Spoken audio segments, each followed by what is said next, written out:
هصير أحسن هصير أحسن هصير أحسن هصير أحسن هصير أحسن هصير أحسن هصير أحسن ولا يمنعني شيء مدام راسي حي بسوي اللي علي هصير أحسن بما إني نويت وعزمت وخطيت بكمل ما بديت هصير أحسن ولا يمنعني شيء مدام راسي حي بسوي اللي علي هصير أحسن بما إني نويت وعزمت وخطيت بكمل ما بديت ماني خايف ولاني واقف أنا.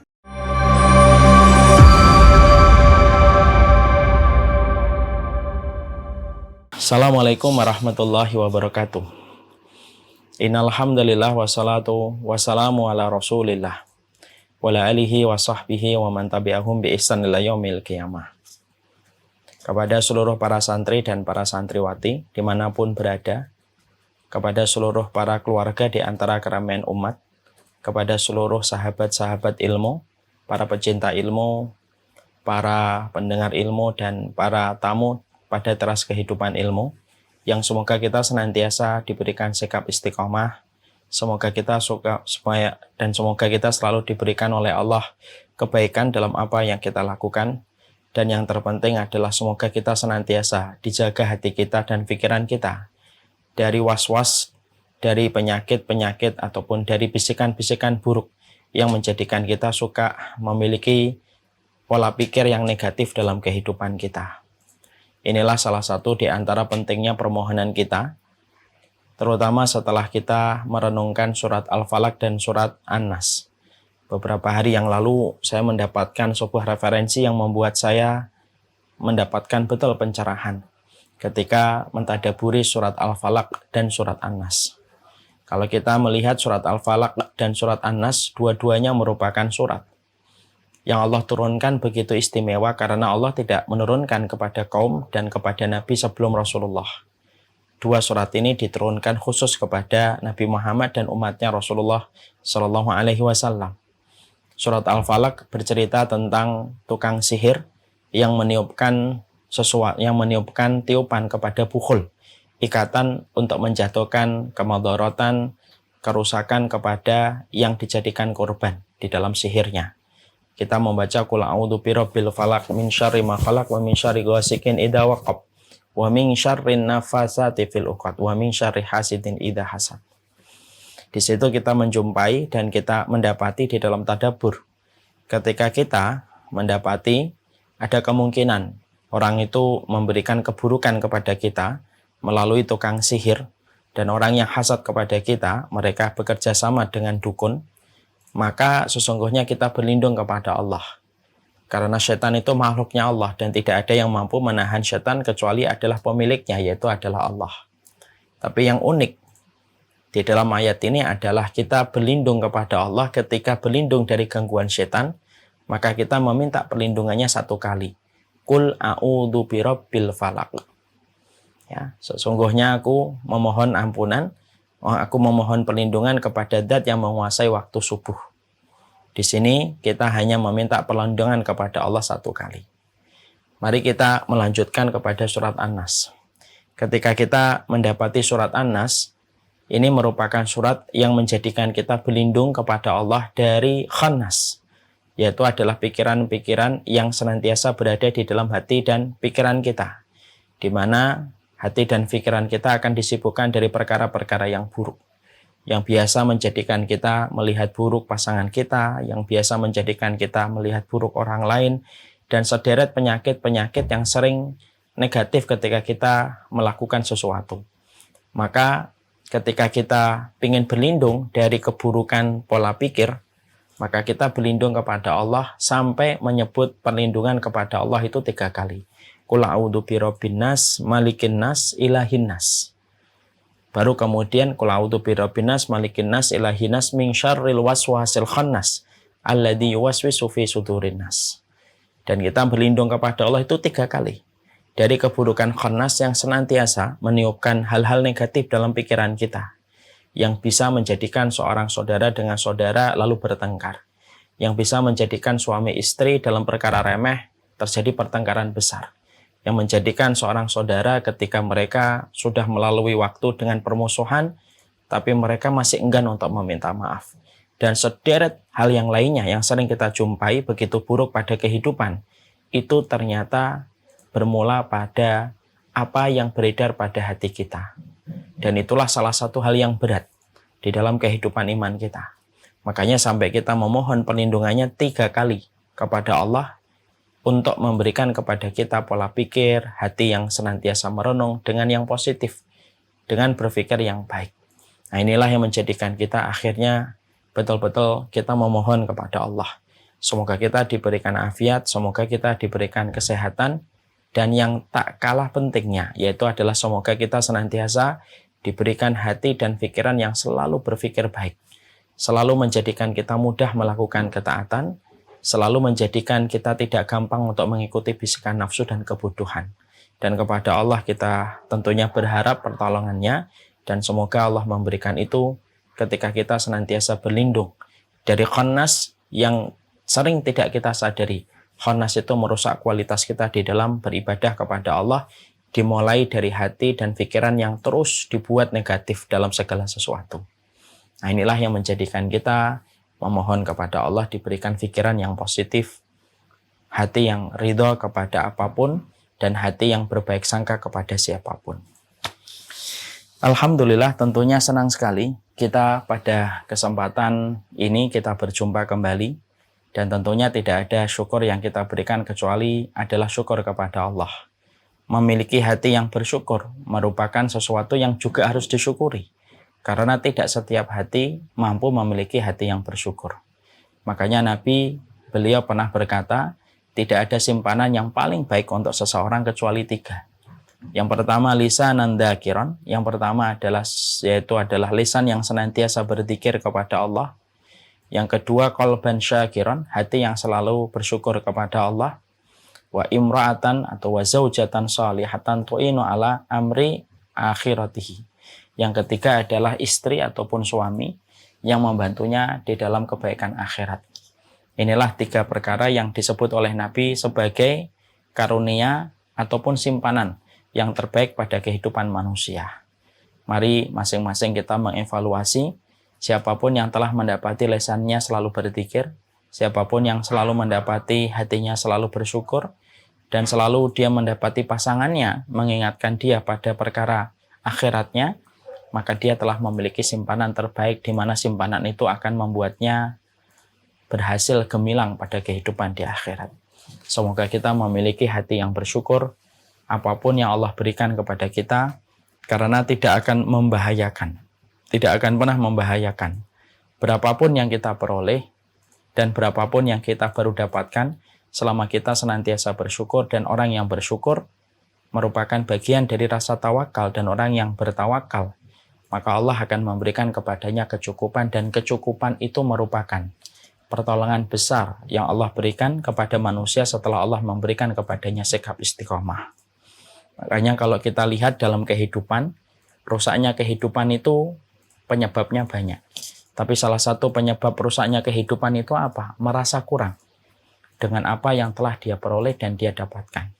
Dan merasa kurang itu biasanya karena ekspektasi hidupnya terlalu tinggi dan hatinya terlalu lemah untuk menurunkan ekspektasi yang dia miliki pada kehidupan. Kalau orang sudah merasa kurang, terjadilah berbagai macam penyimpangan yang luar biasa dalam kehidupan manusia di hadapan Allah. Orang yang merasa kurang, dia bisa menjual ayat-ayat kebenaran hanya untuk mendapatkan sekeping dari dunia. Orang kalau merasa kurang, dia bisa menghalalkan segala macam cara untuk mendapatkan sesuatu materi yang dia rasa bisa dia senangkan keluarganya. Orang kalau merasa kurang, dia bisa melepaskan kancing bajunya dan berzina dengan laki-laki yang tidak menghormati dia, hanya pada sebatas uang yang dia berikan kepada perempuan itu. Hanya karena uang atau hanya merasa kurang, kita bisa mendapati seseorang itu membela pemikiran yang menyimpang, supaya dia mendapatkan harta di balik setiap dukungan dan loyalitas dia kepada perkara yang menyimpang itu. Dan itu selalu disebabkan dengan sebuah sebab. Merasa kurang itu adalah berbahaya. Makanya tepat ketika Allah itu menyampaikan pada surat At-Tolaq ayat yang keempat, wa may yatawakkal 'alallahi fahuwa hasbuh. Makanya Allah sampai mengatakan siapapun yang dia sudah bersandar kepada Allah, maka Allah mencukupi. Karena kecukupan itu merupakan hal terbaik yang dimiliki manusia. Orang kalau sudah merasa cukup, maka dia tidak melirik yang haram. Kalau dia merasa cukup, dia tidak akan menggenjot waktunya 24 jam hanya untuk ngejar dunia, tetapi mengesampingkan urusan akhiratnya. Kalau orang itu merasa cukup, dia tidak akan berat menitipkan hartanya di jalan Allah karena dia yakin harta yang dia titipkan di jalan Allah dijaga oleh Allah, bahkan disuburkan oleh Allah. Dijadikan perniagaan itu dan harta itu menjadi harta yang terjaga di sisi Allah, dan Allah kembangkan supaya Allah nanti memberikan kembali kepadanya di musim panen ketika di akhirat. Orang yang merasa cukup, dia tidak akan pernah menahan hartanya kecuali dia menitipkan di tempat yang terbaik.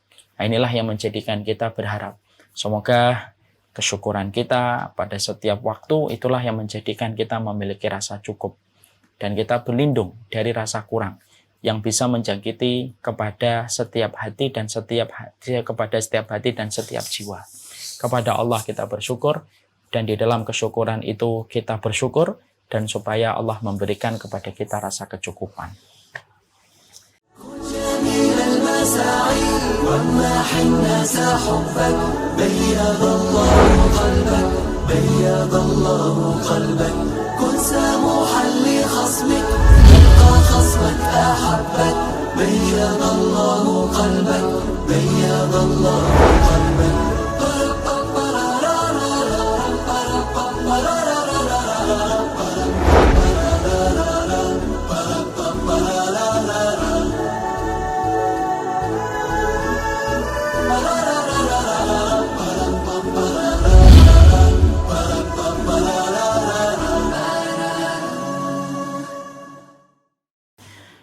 Kita tentunya akan meneruskan bagian ataupun episode terakhir dari apa yang kita bahas, what you should know about akhirah. Karena sesungguhnya saya mulai dengan apa yang pernah disampaikan oleh Amr bin As. Amr bin As ini beliau menyampaikan kepada kita, kalaulah setiap manusia mengetahui betapa besarnya adab Allah pada neraka yang Allah siapkan, karena Allah tidak pernah bermain-main ketika Allah menciptakan neraka, pastilah setiap orang akan berdiri dan tidak akan pernah duduk melaksanakan sholat. Tentulah manusia akan berteriak sampai teriakannya membuat tenggorokannya putus. Kalaulah setiap manusia tahu betapa nyatanya kehidupan neraka dengan berbagai macam ancaman adab yang Allah berikan pada kehidupan neraka itu ketika Allah betul-betul mensifati neraka dengan adab yang pedih. Inilah yang menjadikan kita di dalam pembahasan kita bahwasanya pembahasan seorang mukmin di dalam rumpun ilmu maka tidak boleh melewati pembahasan tentang urusan akhirat. Bagaimana kehidupan di alam barzah, bagaimana kematian, bagaimana kehidupan di akhirat, karena pada dasarnya ini yang akan menghantarkan rasa takut kepada Allah. Rasa takut kepada Allah itu setidaknya ada dua. Ada rasa takut yang sifatnya hanyalah fata morgana. Dia punya rasa takut, tetapi tidak melahirkan sebuah amal soleh yang dia lakukan setelah dia merasa takut. Dia cuma takut. Kalau dia berbicara neraka, iya, dia mengatakan saya takut. Tapi takut yang dia miliki tidak menjadikan dia bergerak. Rasa takut kepada neraka tidak menjadikan dia menutup aurat. Rasa takut kepada neraka tidak menjadikan dia meninggalkan yang diharamkan oleh Allah. Tapi setiap bicara tentang neraka dia takut. Maka para ulama menyampaikan ini rasa takut yang sifatnya sebagaimana fata morgana. Dia takut, tetapi ketakutan itu tidak membawa perubahan pada dirinya. Ada yang kedua, yaitu takut yang betul-betul melahirkan ketaatan. Ketika orang itu betul-betul takut, maka dia bergegas. Bukankah orang yang takut miskin, dia terus bagaimana menawarkan produk dan barang yang dia miliki, karena dia khawatir dia tidak cukup atau dia tidak mendapatkan harta untuk mencukupi keluarganya.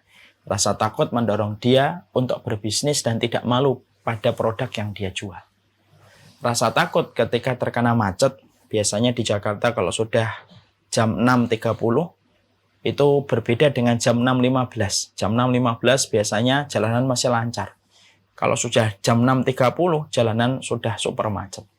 Biasanya orang yang takut dengan kemacetan maka dia mengambil perjalanan lebih pagi.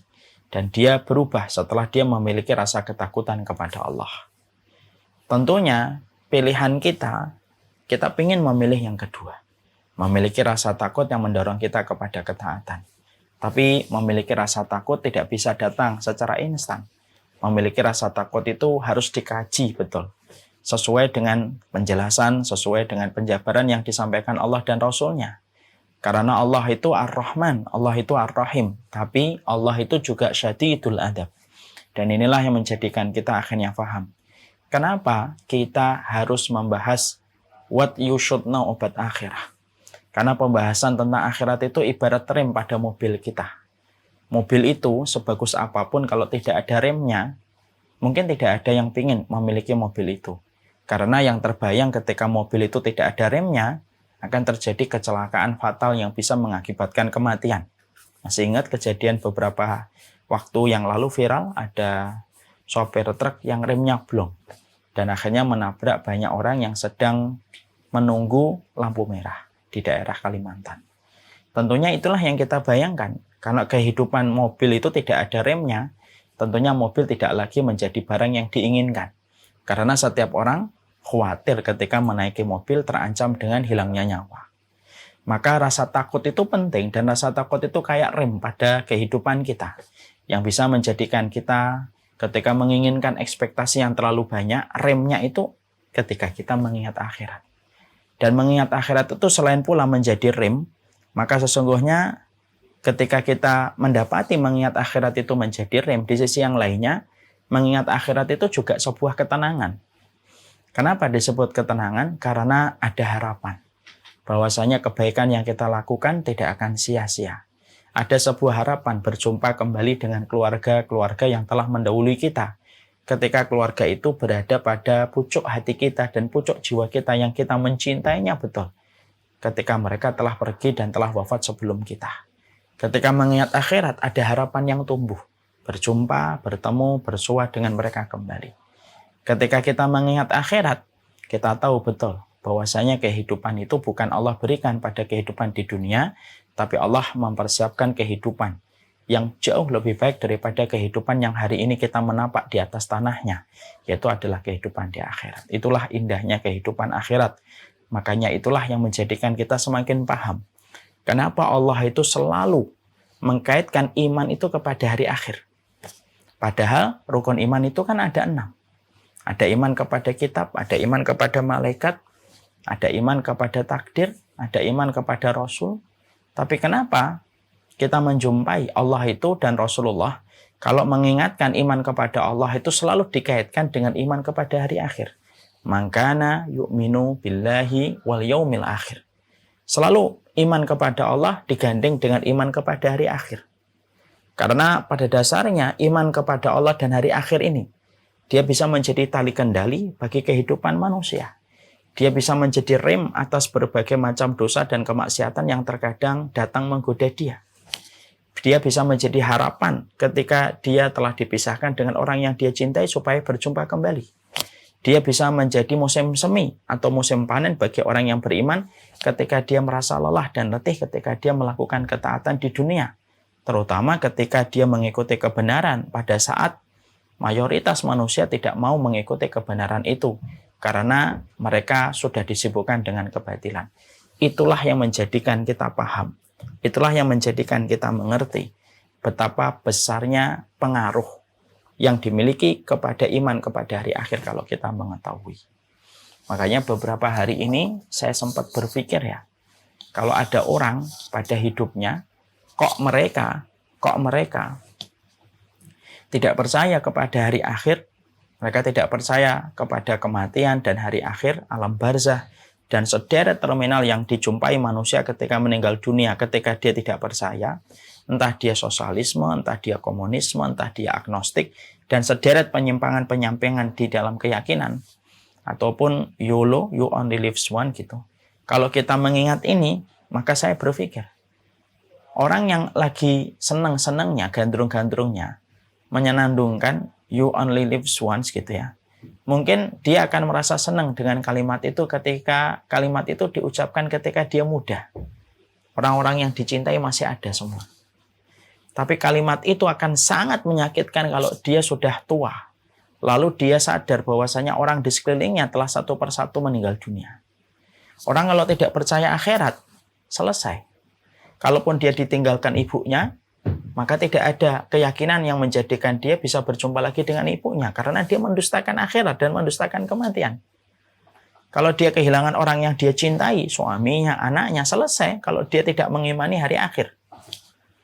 Ketika dia semakin tua, dia akan stres. Kenapa? Karena dia mendustakan hari akhir. Makanya mengimani hari akhir itu justru menenangkan. Orang yang keriput tahu keriputnya ini nanti akan berubah kembali menjadi baik kalau dia mendapatkan rahmat dari Allah. Ketika dia sakit di ujung usianya, maka dia tetap tenang karena dia tahu di balik gundukan tanah itu ada kehidupan. Dan itulah yang membedakan orang yang beriman kepada hari akhir dengan orang yang tidak percaya dengan hari akhir. Apapun nama-nama dan status mereka yang dibuat indah hari ini. YOLO, sosialisme, agnostik. Maka pada dasarnya ujung dari semua itu adalah depresi berat. Kalaupun mereka hari ini tertawa, di balik apa yang mereka slogankan, apa yang mereka gaungkan dengan pemikiran mereka bahwasanya hidup itu sekali saja, makanya lakukan apa yang kita mau. Di balik kata-kata ini, ada sebuah jerat yang bisa membuat depresi manusia ketika dia menyadari orang yang dia cintai pergi. Kalau dia menyadari didolimi di dalam hidupnya. Kalau dia menyadari ketika dia digerogoti dengan penyakit, na'udzubillahi min dzalik, nasallallahu alaihi wasallam, barulah dia akan sadar. Mendustakan hari akhir itu hanya menyengsarakan kehidupan dan pikiran mereka.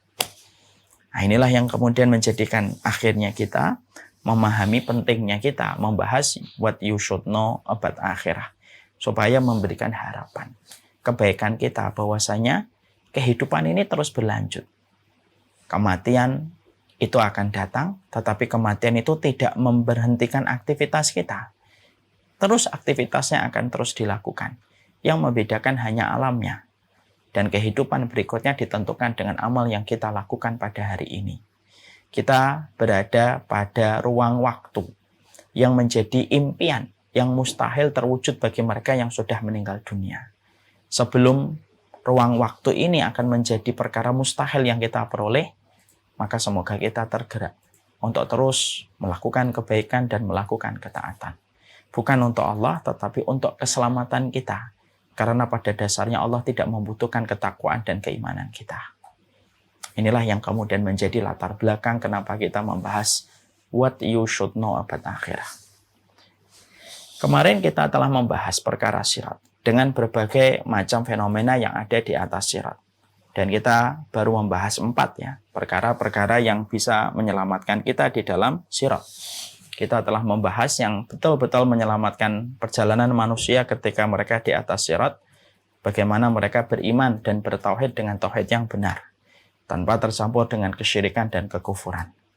Yang kedua, bagaimana betul-betul kita mengikuti sunnah Rasulullah. Lalu memperoleh syafaat yang datang dari Nabi SAW. Yang ketiga, yaitu adalah bagaimana kemudian kita membantu saudara-saudara kita, meringankan beban yang kemudian mereka rasakan dan mereka peroleh. Lalu kita meringankan apa yang kemudian kita lakukan untuk mereka. Dan itu pembahasan yang sudah kita selesaikan pada pertemuan yang terakhir. Sekarang mari kita menuju kepada pembahasan berikutnya. Ya. Apa sih perkara yang bisa menjadikan dan mengokohkan langkah kaki kita? Ketika kita tahu betul bahwasanya salah satu fakta yang paling menakutkan dalam kehidupan kampung akhirat kita adalah berjalan manusia di atas sirat. Dan sesungguhnya tidak ada yang melambatkan manusia di atas sirat kecuali adalah amal kita sendiri. Ya. Sebagaimana Yang kita ketahui dalam riwayat yang kemarin saya sebutkan, ada manusia yang langkahnya itu lambat ketika di atas sirat. Lalu kemudian dia betul-betul merasakan apa langkahnya lambat. Seakan-akan bahwasanya dia merasa Allah itu melambatkan langkahnya ketika di atas sirat. Padahal itu merupakan peristiwa yang paling menegangkan dan paling menakutkan yang pernah dialami manusia sepanjang hidup dan sepanjang mati. Maka ketika dia berkata, kenapa terasa lambat ya Allah? Kenapa engkau melambatkan langkah kakiku? Maka Allah kemudian menjawab, aku tidak melambatkan apa yang kamu jalani. Tapi amalmu lah yang kemudian melambatkan kamu ketika melewati sirat.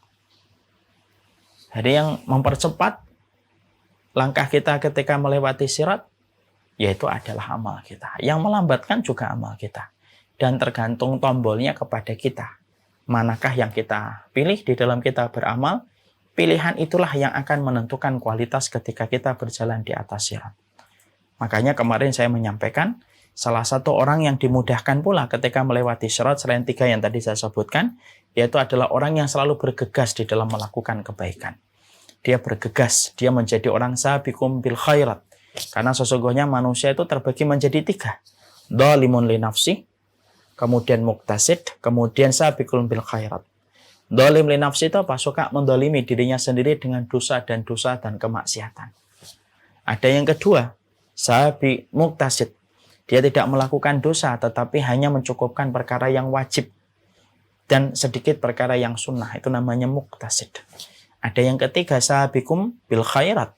Orang yang mereka itu bergegas di dalam kebaikan dan meninggalkan bukan hanya yang diharamkan, tetapi juga meninggalkan yang dimakruhkan. Dan mereka respon ketika dipanggil di dalam ketaatan, mereka tidak melambatkan dirinya kecuali mempercepat. Lalu orang semacam itulah yang akan mempercepat langkahnya ketika melewati sirat. Berkumandang adzan, langsung ambil wudhu, maka itu merupakan orang yang Allah akan segerakan langkah kakinya ketika melewati sirat. Ketika datang kajian, maka dia langsung mempersiapkan. Orang-orang yang terus merespon setiap panggilan ketaatan, lalu dia mempercepat langkahnya di dalam merespon setiap ketaatan, itulah orang-orang yang sejatinya sudah tergambar previewnya ketika nanti melewati sirat. Makanya Nabi Shallallahu Alaihi Wasallam sampai mengatakan dan menerangkan kepada kita kan, barang siapa yang suka melambatkan, ya, ma yu'akhir hasanatahu fid dunya, yu'akhirhumullahu hasanatahu fil akhirah. Siapapun yang mereka suka sekali, orang yang suka sekali melambat-lambatkan kebaikan di dalam hidupnya, melambatkan ketaatan, dia lambat-lambatkan, maka pasti Allah akan lambatkan setiap langkah kebaikannya nanti di akhirat. Dan itulah yang menjadikan kita semuanya harus belajar untuk konsisten merespon ketaatan dengan bergegas dan bersegera. Sekarang kita akan menuju kepada yang kelima. Perkara yang bisa untuk menjaga kita dan mengokohkan langkah kita ketika masing-masing dari kita akan melewati sebuah sirat, sebuah jembatan yang paling menegangkan dan paling menakutkan yang pernah ada pada kehidupan manusia, yaitu adalah orang yang mereka selalu memiliki sebuah sifat bahwasanya dia menjadi perisai bagi saudaranya ketika saudaranya digibahin dan dibicarakan keburukannya sama orang lain. Jadi kalau ada orang, seorang mukmin, dia menjaga kehormatan seorang mukmin, lalu kemudian menepisnya dari gibah yang ditujukan kepadanya, orang yang menepis gibah kepada saudaranya, ketika dia memiliki sebuah keinginan untuk menjaga kehormatan saudaranya, orang yang semacam ini, orang yang kemudian dipilih oleh Allah hatinya, dipilih oleh Allah hidupnya, akan dijaga dari api neraka sebagaimana dia telah menjaga kehormatan seorang muslim, karena kehormatan seorang muslim begitu besar di sisi Allah. Jangan dianggap remeh kehormatan seorang muslim. Makanya kita menjumpai bagaimana Rasulullah SAW beliau ketika tawaf. Apa yang disampaikan oleh Rasulullah ketika tawaf? Nabi mengatakan, alangkah agungmu, wahai Ka'bah. Alangkah harumnya namamu. Tapi semua keagunganmu itu tidak akan bisa mengalahkan kehormatan seorang mukmin di hadapan Allah. Bahkan kehormatan seorang mukmin pun tidak bisa dikalahkan dengan kehormatan yang dimiliki oleh Ka'bah. Saking begitu besarnya Islam itu menjaga kehormatan. Saking begitu besarnya Islam itu menjaga kehormatan. Makanya kita jumpai dan kita dapati bahwasanya riba itu memiliki 73 sampai 79 pintu. Yang paling ringan dari dosa riba itu apa? Berzina. Berzina. Seorang anak dengan ibunya. Bukan nikah loh, bukan kawin, tapi zina. Sudah berhubungan dengan ibunya itu pun dengan tanpa nikah. Dia zina dengan ibunya merupakan dosa riba yang paling ringan. Yang paling berat dari dosa riba itu apa? Yang puncaknya nomor 73, ibarat lantai bangunan ada 79 bangunan. Yang puncak 79 itu yang paling berat itu apa? Yaitu adalah menerjang kehormatan seorang mukmin, kehormatan mereka.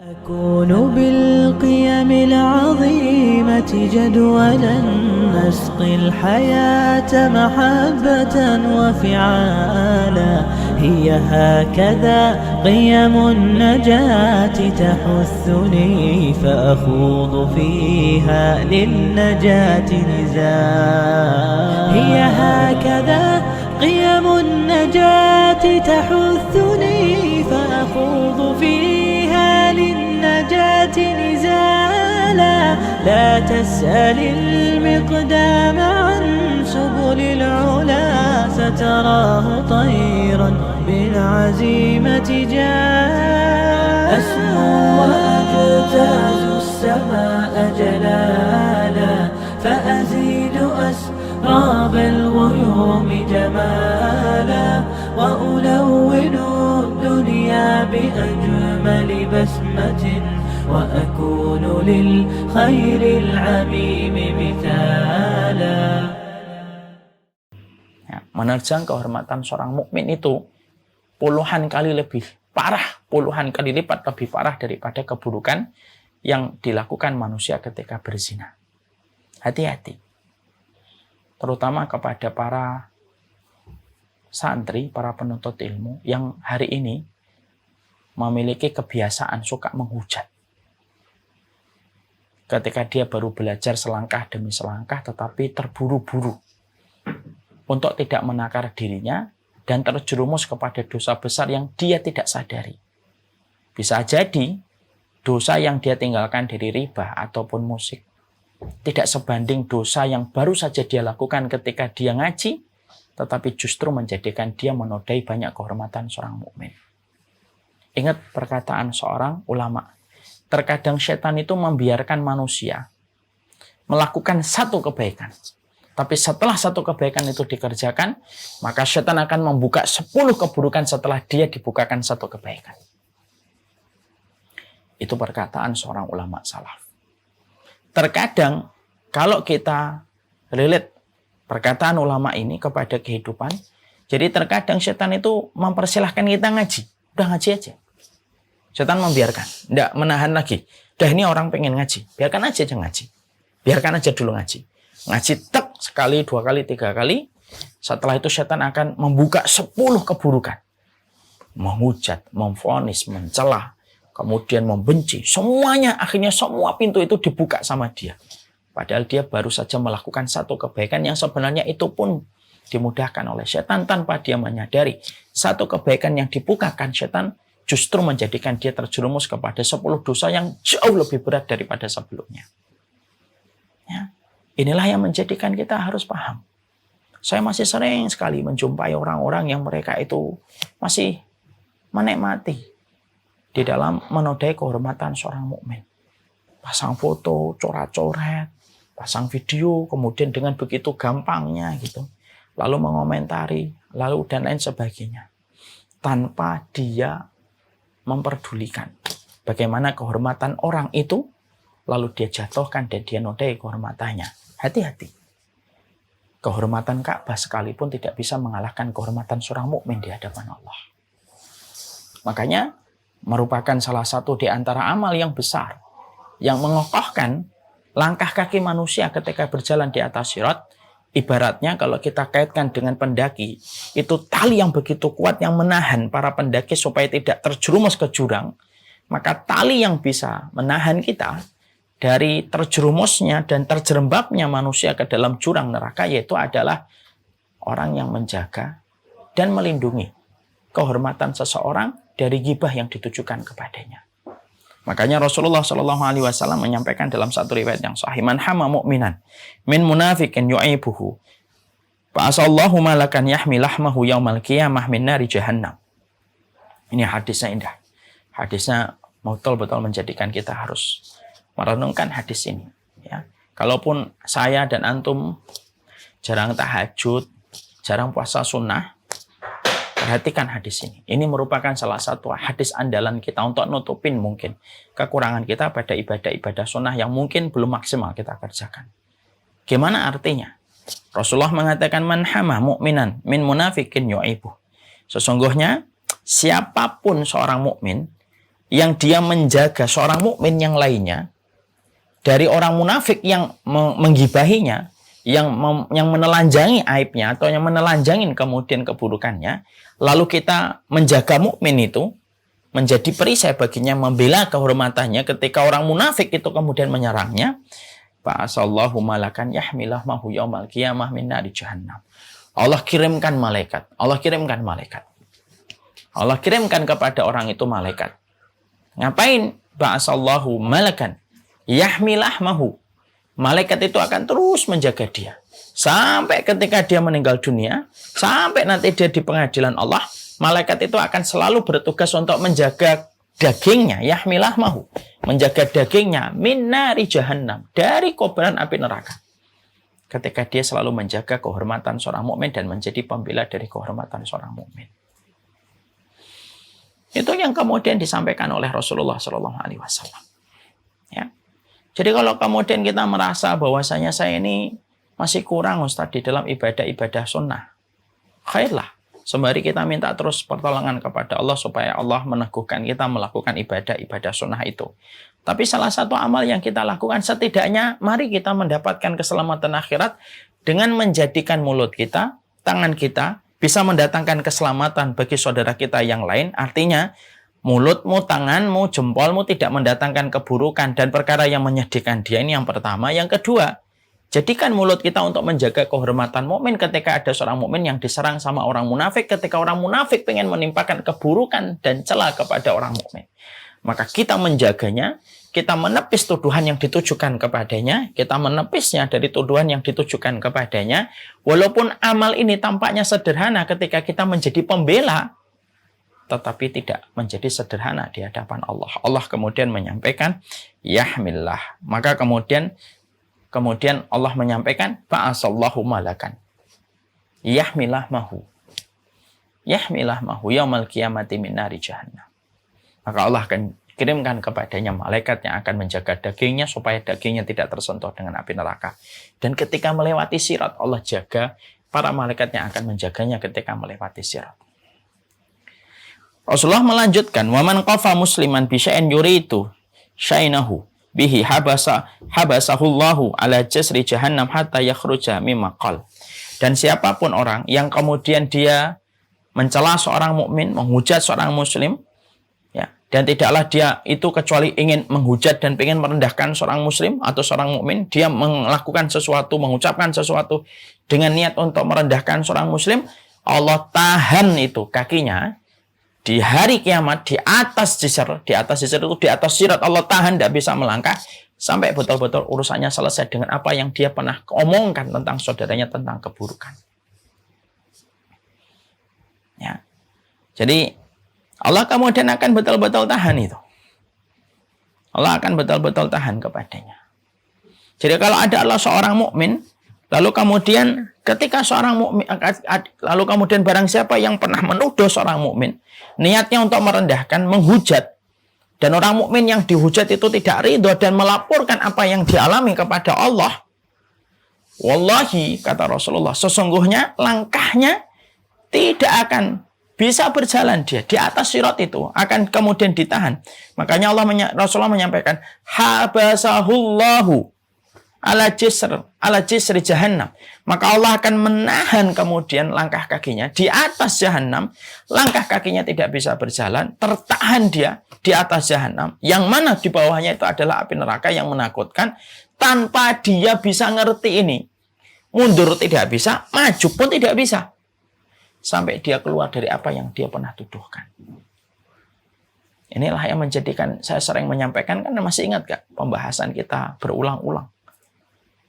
Dosa kepada saudara kita itu jauh lebih parah daripada dosa kita kepada Allah. Karena dosa kita kepada Allah itu ketika kita taubat dengan taubatan nasuha, insya Allah diterima. Tapi kalau dosa kita kepada saudara kita, tidak dimain-main ini. Dosa seorang mukmin kepada mukmin yang lainnya yang disebut dengan hakul adami tidak akan dihapus oleh Allah sampai orang yang kita nodai, sampai orang yang kita cela kehormatannya, sampai orang yang kita sakiti, sampai orang yang kita ambil kehormatannya, kita nodai namanya, kita ambil hartanya, kita lukai dirinya, itu memaafkan dan meridai kita. Makanya hakul adami itu menakutkan. Tapi justru inilah yang hari ini diremehkan. Makanya sampai kemudian kita mendapati dan kita menjumpai apa yang dikatakan oleh Imam Syaukani. Imam Syaukani itu berkata, banyak sekali. Ini Imam Syaukani. Beliau menyampaikan pada masanya. Yang beliau nggak melihat masa hari ini yang sudah luar biasa. Imam Syaukani itu sampai mengatakan, aku melihat orang yang terkadang dia menghindari dari zina, menghindarkan diri dari riba, menghindarkan diri dari khamr, tapi tidak pernah menghindarkan dirinya dari dosa-dosa yang dia lakukan kepada saudaranya. Dia hujat fulan, dia celah fulan, dia nodai kehormatan fulan dengan begitu mudahnya dan begitu gampangnya.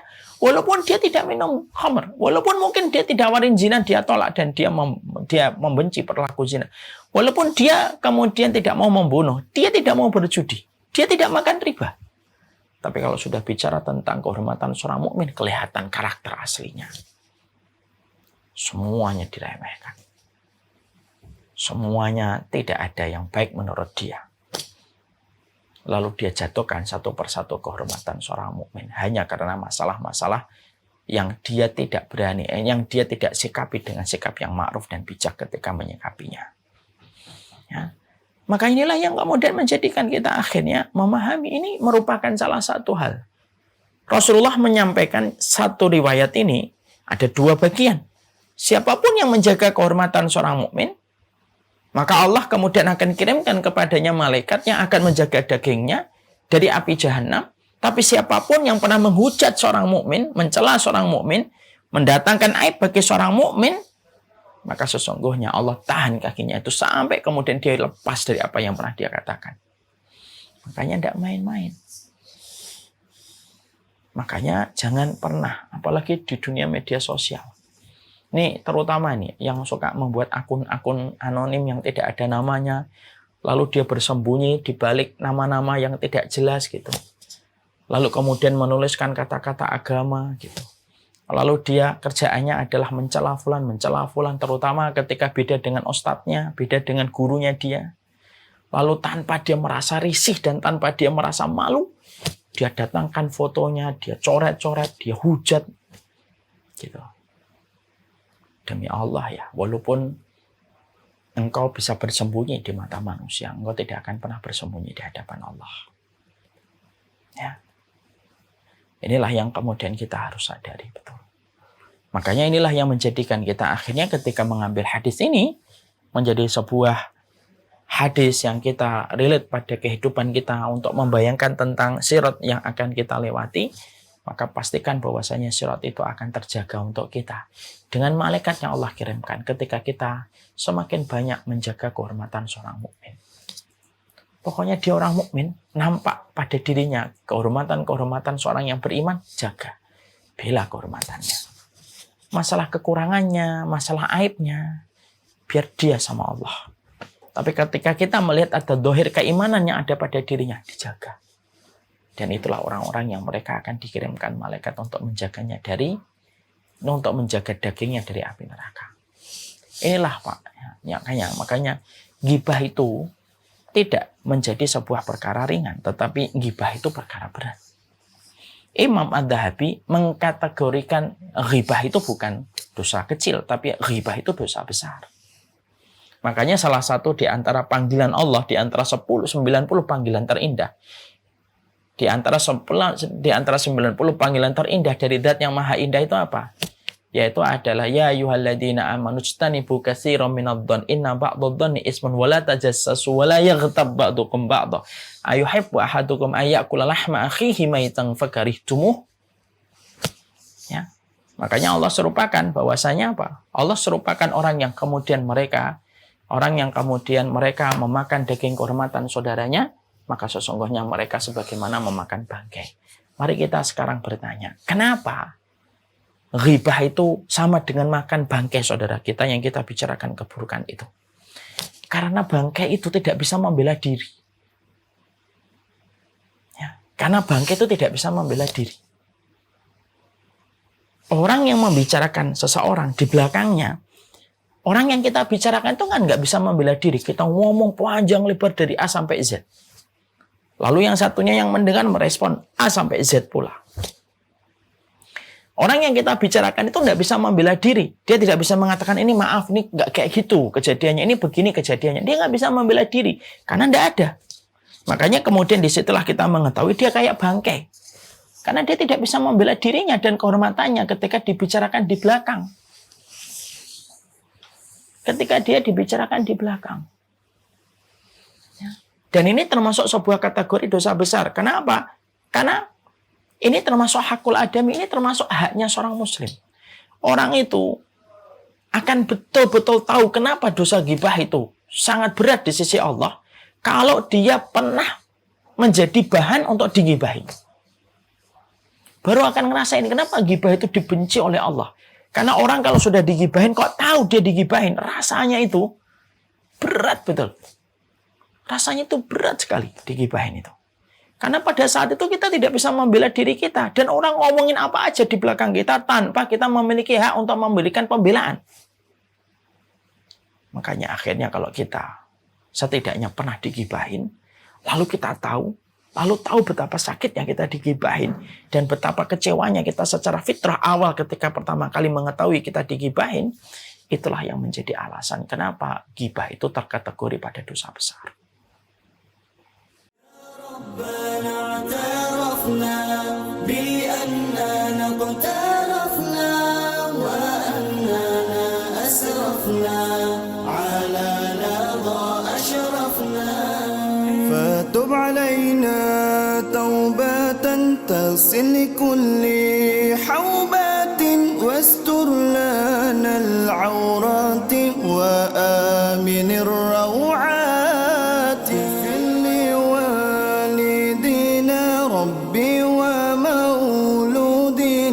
والأهل والإخوان وسائر القلان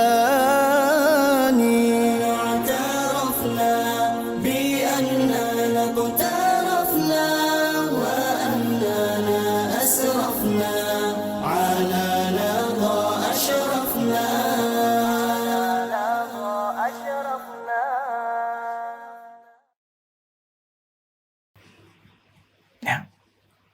Ustadz, kalaupun dia memang betul, itu ghibah.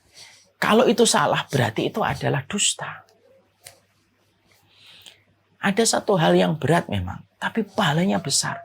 Kalaupun kamu melihat saudaramu punya kekurangan, kamu tutup itu. Kamu bicarakan aja kebaikannya. Demi Allah, siapapun yang menutupi aib saudaranya, Allah akan menutupi aibnya pada waktu hari kiamat supaya aibnya tidak kelihatan banyak orang. Pada waktu berkumpulnya manusia dari ujung barat sampai ujung timur. Dari manusia yang pertama sampai manusia yang terakhir. Dan itu kemudian yang menjadikan kita akhirnya memahami gitu. Kalaupun yang kita lihat itu saudara kita, itu berat. Karena gini loh ikhwan. Kalau kita sampai mengetahui saudara kita, sampai kemudian mengetahui saudara kita, sampai kemudian kita mengetahui saudara kita melakukan dosa, itu berat. Demi Allah itu. Mengetahui saudara kita melakukan dosa itu berat. Kenapa saya katakan bahwasanya mengetahui dosa saudara kita itu berat? Begini penjelasannya. 1. Kalau kamu mengetahui saudara kamu melakukan dosa, kamu diperintahkan oleh Allah untuk menutupi dosa itu. Ini yang pertama. Kalaupun kamu ingin menasihatinya diam-diam. Dan tidak boleh menelanjangi dosa yang telah dia lakukan di hadapan orang banyak untuk menjatuhkan kehormatannya. Haram, tidak boleh. Kalau kita mengetahui dosa saudara kita, makanya jangan kepo. Kepo itu justru bebannya berat. Kadang-kadang nggak ngerti itu lebih baik. Kadang-kadang tidak terlalu peduli tentang apa yang menjadi kesalahan orang, itu rahmat, itu blessing itu. Kadang-kadang itu lebih baik untuk kita. Orang kalau sudah mengetahui saudaranya berbuat dosa, satu yang pertama, dia akan dilihat oleh Allah apakah dia merahasiakan dosa saudaranya ataukah tidak, dan itu harus dijaga seumur hidup. Itu yang masih kepo kalau tidak merenung ini, dan untuk saya juga ini, kalau tidak merenung ini hal yang berat. Oke, kamu mengetahui saudaramu dalam berbuat dosa, kamu disuruh untuk kemudian menyembunyikan. Kalau kamu ceritakan, itu akan menjadi sebab kamu akan dibuka dosanya oleh Allah nanti pada waktu hari kiamat. Masya Allah ya. Saking begitu Allah sayang dan rahmatnya kepada hamba.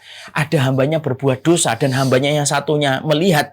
Hamba yang melihat disuruh nutup. Itu kalau bukan karena sayangnya Allah itu tidak mungkin terjadi. Kemudian yang kedua, kita tidak boleh untuk kemudian menghujatnya, mencelanya dengan dosa yang dilakukan saudara kita. Kenapa? Tidaklah kamu menghujat seseorang dengan dosanya, lalu mencelanya.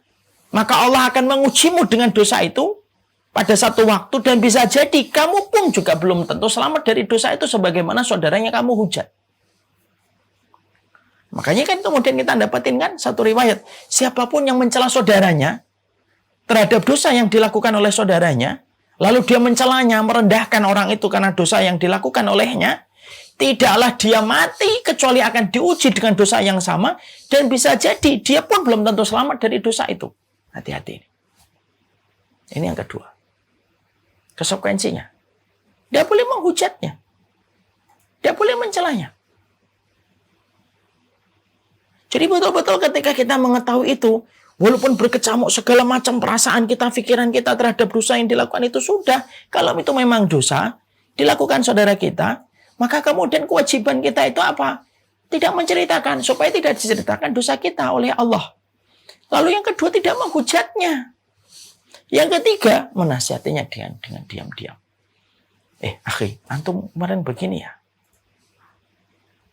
Antum kemarin begini dan begini dan begini dan begini. Menasihati dia diam-diam. Lalu mendoakannya supaya dia selamat dari dosa itu, supaya Allah kirimkan pertolongan untuk kita ketika mendoakan saudara kita terjaga dari dosa itu. Jadi tidak ringan. Tapi itulah merupakan salah satu di antara perkara yang menjadikan kita mengerti gitu. Jadi kita harus paham. Sirat yang menegangkan itu tergantung bagaimana kehidupan kita dan pola tindak kita untuk menjaga kehormatan saudara kita yang beriman.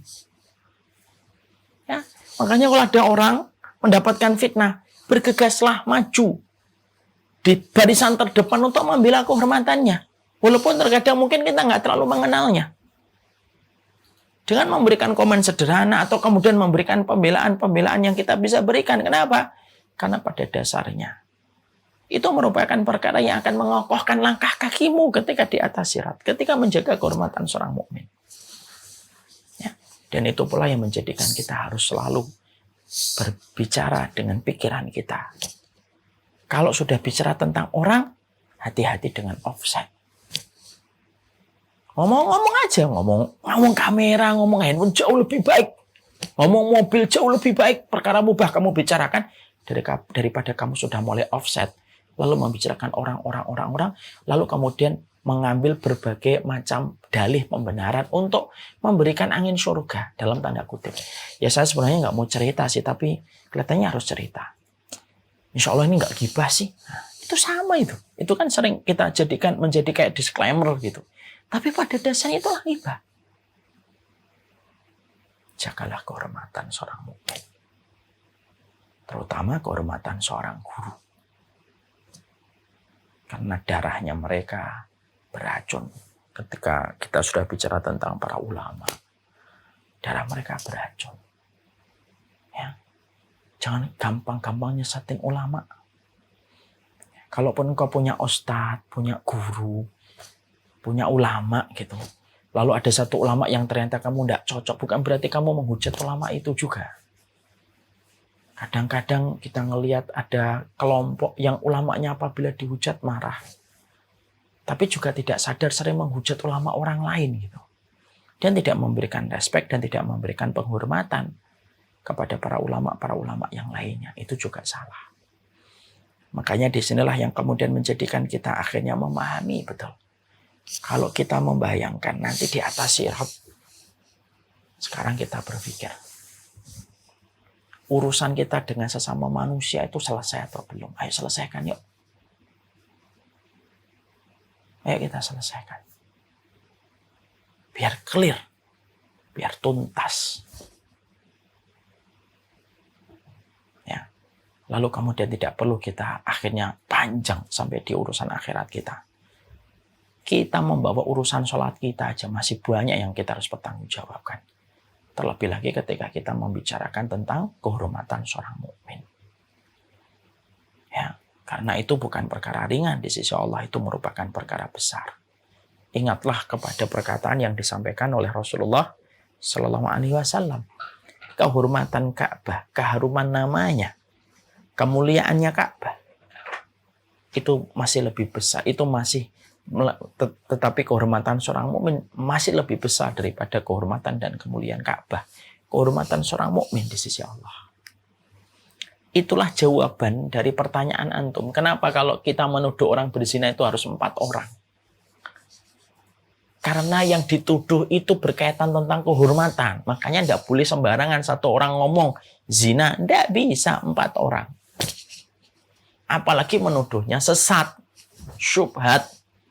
Lalu kemudian ketika mengatakan syubhat, lalu kemudian hanya mengambil video 1-2 menit, kemudian kita langsung mengomentari. Tidak kayak gitu cara kita beragama dan cara kita untuk menyikapi sebuah hukum dan vonis ketika berkaitan tentang kehormatan seseorang yang beriman kepada Allah dan Rasul-Nya. Ini yang kita harus betul-betul menyadarinya. Ya. Makanya perhatikan kepada siapa kita. Untuk kemudian selama ini yang kita pernah nodai kehormatannya. Ingat kata Allah Subhanahu wa taala, "Man hama mu'minan an munafikin yu'ibuhu ba'asallahu malakan yahmilahmahu yaumal qiyamati min nari jahannam." Indah betul hadis ini. Siapapun orang mukmin yang memberikan pembelaan kepada mukmin terhadap aib atau terhadap ghibah yang ditujukan kepada orang mukmin itu, lalu kita menjadi tameng hidup untuk menjaga pula kehormatannya, sehingga dia tidak dibiarkan sendirian untuk menjaga kehormatannya, tapi dia menjaga kehormatan pula orang mukmin itu karena Allah kirimkan malaikat. Allah kirimkan malaikat yang akan menjaga dagingnya pada waktu hari kiamat dari jilatan api neraka. Ya, makanya kemudian itu yang menjadikan kita harus memahami. Yang berikutnya, nomor yang ke-6. Termasuk di antara yang betul-betul menjaga kita dari api neraka itu adalah mereka yang terus berkomitmen mampu mendapati sholat takbiratul ihram bersama dengan imam. 40 hari. 40 hari. Makanya Masya Allah ya, ada sebuah riwayat yang sangat indah. Rasulullah menyampaikan, man adroka takbiratul ihrami ma'al imami arba'ina yauman kutiba lahu bara'atum minan nifaq wa bara'atum minan nar. Siapapun orang yang dia mampu untuk mendengar suara takbiratul ihramnya imam selama 40 hari tidak kelewatan dan tidak ketinggalan, walaupun cuma 1 takbir, dia pernah mendapati kesempatan ini 40 hari, berarti 200 waktu sholat. Dia kemudian mendapati takbiratul ihram bersama imam selama 40 hari. Maka kata Rasulullah langsung memberikan sebuah garansi tingkat tinggi. Kutiba lahu bara'atum minan nar wa bara'atum minan nifaq. Maka sesungguhnya Allah akan memberikan kepadanya garansi dibebaskan dia dari 2 belitan atau 2 jeratan. Yang pertama jeratan kemunafikan dan yang kedua adalah jeratan api neraka. Jadi neraka itu ketika melihat orang yang berjalan di atas sirat, lalu kemudian tertera keterangan gitu, ada keterangannya bahwasanya dia pernah melewati 40 hari dia sholat tidak pernah ketinggalan bersama takbiratul ihramnya imam, maka api neraka tidak bisa menjilatnya. Sebagaimana dia telah dibebaskan oleh Allah ketika di dunia dari jeratan kemunafikan. Makanya ada salah satu syekh yang bercerita kisah nyata. Ya, ada seorang syekh yang bercerita kisah nyata. Ya, ini di daerah Arab Saudi. Bagaimana kemudian beliau ada seorang imam akan sholat. Ketika mau masuk masjid, belum dikumandangkan qomat, maka sang imam ini kaget. Sang imam ini kaget. Bagaimana dia menjumpai ada laki-laki sedang sujud-sujud nangis di antara sandal-sandal dan sepatu. Imamnya kemudian melihat itu. Ini ngapain ya orang ini? Sujudnya di antara sepatu dan sandal para jamaah, yaitu di depan pintu masjid. Imamnya terus masuk, kemudian sholat. Lalu kemudian ketika sholat, dia mendengar suara tangisan lagi di dalam sholat itu. Begitu sangat terisak-isak. Walaupun yang nangis itu berusaha menahan isakan itu, tapi tetap terdengar isakan itu. Ketika selesai, sang imam mencari sumber suara isakan tangis itu. Dan ternyata isakan tangis itu datang dari orang yang tadi dia lihat menangis di antara sandal dan sepatu. Ketika satu persatu jamaah sudah pada pulang, maka imamnya mendatangi beliau dan berkata sama beliau, kamu tadi yang menangis di antara sandal dan sepatu di depan pintu situ? Iya. Terus tadi Bapak nangis-nangis? Iya. Bapak ngapain sujudnya di antara sandal dan sepatu? Terus kemudian Bapak ketika masuk di sini, kemudian Bapak juga tadi sholat kembali, kemudian nangis kembali? Iya. Lalu ada apa Pak? Oh, gitu, kalau boleh sharing. Lalu orang itu akhirnya berkata, gini Imam, wahai Syekh gitu, saya harus menjelaskan kalau memang saya ditanya. Jadi saya itu pengen sekali merasakan nikmatnya 40 hari sholat di belakang imam, tidak luput dari takbiratul ihram. Setidaknya sekali dalam seumur hidup saya. Karena saya betul-betul tertarik dan tergiur untuk mendapatkan 2 pembebasan dari Allah. Bebas dari kemunafikan dan bebas dari api neraka. Maka saya tiap hari mengikuti takbiratul ihram. Dan hari ini hari yang ke-40. Hari ini hari ke-40 saya.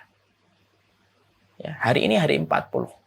Jadi dari subuh ini, zuhur, kemudian asar, maghrib, isya, ini hari yang terakhir. Kalau saya bisa mendapati satu hari ini tidak ketinggalan takbiratul ihram, berarti sudah 40 hari. Maka tadi pagi, saya tertidur. Dan ketika saya bangun, saya mendengar sayup-sayup suara qomat. Dan saya betul-betul nangis, ya Allah, sudah qomat. Ya Allah, gagal saya 40 hari. Di ujung 40 harinya, ya Allah. Saya langsung bergegas ke kamar mandi. Kayak orang yang lagi kesetanan saya. Saya kemudian berusaha untuk nyari masjid. Mana masjid yang kemudian belum dikumandangkan qomat. Dari satu masjid sudah dikumandangkan qomat. Saya kejar lagi dengan begitu luar biasa. Saya tancap gas saya. Saya pergi ke masjid satunya lagi sudah dikumandangkan sholat. Saya pergi ke masjid satunya lagi sudah ditegakkan sholat. Dan sampai Allah mengarahkan saya ke masjid ini. Dan ternyata saya mendapati masjid ini belum menegakkan sholat. Ketika jarak antara adzan dan iqamatnya agak begitu lama. Ketika saya mendapati dan saya mendekat ke masjid ini, lari saya dari tempat parkir. Lari saya dan ketika saya membuka pintu, saya mendapati bahwasanya masjid ini belum menegakkan sholat. Saya bersyukur betul. Akhirnya diberikan kesempatan untuk bisa mendapati dan mencicipi 40 hari sholat tanpa ketinggalan imam. Maka saya langsung sujud syukur itu. Walaupun itu saya lakukan di antara sandal dan sepatu-sepatu para jamaah. Saking besarnya saya bersyukur kepada Allah bahwasanya Allah tidak mengharamkan saya untuk menikmati sebuah ketaatan untuk sholat di belakang imam dan tidak ketinggalan takbiratul ihram. Dan ketika saya sholat subuh tadi bersamamu, Masya Allah, gitu, saya betul-betul bersyukur, ya Allah, saya bersyukur, ya Allah. Engkau tidak haramkan diriku dari 40 hari luput dari takbiratul ihram bersama dengan imam. Masya Allah ya. Disitulah kemudian akhirnya kita paham. Makanya kita mendapati Sa'id bin Musayyib 40 tahun tidak pernah ketinggalan dari shaf yang pertama. 40 tahun. Dan ini orang-orang yang kemudian mereka mendapati yang semacam ini, inilah orang-orang yang mereka sejatinya mereka akan terjaga dari mereka yang akan terjaga kemudian dari jilatan api neraka. Ustadz, gimana kalau perempuan? Gimana kalau untuk perempuan, Ustadz? Perempuan ada masa liburnya. Dan apakah perempuan ketika ingin mendapati hadis ini berarti dia harus ke masjid? Pertama, tidak. Bagi perempuan tetap di rumah. Melaksanakannya gimana? Melaksanakannya, maka kemudian disesuaikan dengan masjid di kompleknya. Dia tanya sama suaminya, jarak antara adzan, masjid, dan qomat berapa menit? Oh, kalau duhur, asar, maghrib, isya 10 menit. Kalau subuh 15 menit kayak di masjid kompleks saya. Maka setiap adzan sebelum 10 menit, setelah adzan dia sudah berdiri di dalam sholat. Dan dia sudah sholat. Sebelum 10 menit itu berlalu. Sesuai dengan kondisi sholat yang dilakukan di masjidnya. Kalau dia mendapati masa libur, maka kemudian dia berhenti semenjak liburnya itu ketika datang siklus bulanan. Dihitung. Hitungannya adalah 200 waktu sholat. Hitungannya 200 waktu sholat. Ya, hitungannya 200 waktu sholat. Oh, berarti ini sudah 200 waktu sholat yang terus bersambung dan tidak ada terputus salah satunya.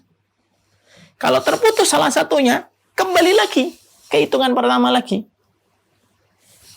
Dan itu kalau bagi perempuan. Tapi inilah yang merupakan salah satu di antara kenikmatan. Semoga kita tidak termasuk orang yang diharamkan mendapatkan kenikmatan untuk mengikuti takbiratul ihram bersama imam. Setidaknya 1 kali dalam seumur hidup. Kalau memang mampu, terus. Karena Allah, dibalik kata 40 hari yang disebutkan oleh Allah sebenarnya adalah supaya terbentuk habit. Lalu kemudian dia terus mengerjakannya. Maka ini kemudian yang kita harus miliki. Dan kita harus betul-betul jadikan menjadi sebuah sandaran. Sirat itu menegangkan. Tapi sirat itu tidak akan pernah api nerakanya menjilat mereka yang telah menjaga kehormatan seorang mukmin dari munafik yang menuduhnya. Karena para malaikat membersamai dengan orang yang selalu menjaga kehormatan seorang mukmin dari ghibah yang ditujukan kepadanya. Sirat itu menegangkan. Tapi sirat itu tidak akan pernah mampu untuk menjatuhkan manusia yang pernah melewati pada masa hidupnya. Bagaimana dia tidak pernah ketinggalan takbiratul ihram 40 hari bersama dengan imam. Semoga Allah memberikan keberkahan atas apa yang kita pelajari. Ini tambahan dari apa yang kita kaji. 4, hari ini kita belajar 2, berarti 6. Masih ada beberapa lagi amalan-amalan di atas sirat yang tentunya kita berharap kalau sirat sudah selesai, berarti tidak ada ujungnya kecuali adalah kontorah yang menuju kepada surga. Berarti amal ini betul-betul sangat kita butuhkan dalam kehidupan kita. Karena masalah kita adalah kalau disederhanakan dalam kehidupan di akhirat, pastikan bahwasanya melewati sirat kita sudah selamat. Kalau sudah melewati sirat selamat, sampailah kita kepada kontorah. Dan sampailah kita kepada surga yang menjadi harapan kita. Sallallahu ala nabiyina Muhammad. Walhamdulillahi rabbil alamin.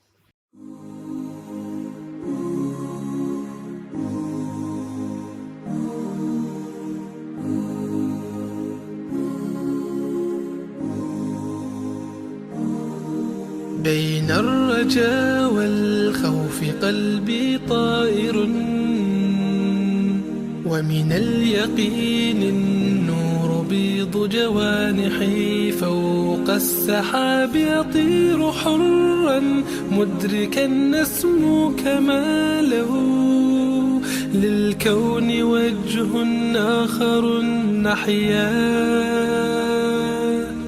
أنا صنعة أوجدتها يا باري وملكت فيها معصم الإيمان للحق والعدل التواصي بالجمال عبادة